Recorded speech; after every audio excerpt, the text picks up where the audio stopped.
ربنا آتنا فی الدنیا حسنۃ وفی الآخرہ حسنہ. اگر دنیا میں بھی اللہ یہ چیزیں دے لیکن ان چیزوں کی وجہ سے اللہ سے غافل نہ ہو انسان، تو یہ دنیا کا حسنہ ہے.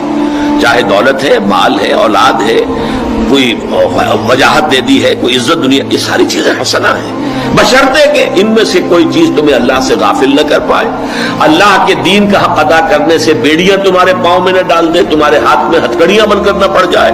تو اگر یہ ہو گیا تو یہ سب فتنہ ہے، متاع الغرور ہے، دھوکے کا سامان ہے، تمہاری ہلاکت کا سامان ہے. لیکن نہیں، اگر وہاں رکھتے ہو اسے اس کی اپنی اصل جگہ پر، اللہ کی محبت، اس کے رسول کی محبت، اس کے دین کی محبت، اور اس کے لیے تن من دھن قربان کرنے کا جذبہ برقرار رہے، تو ان میں سے ہر شے جو ہے وہ نعمت ہے.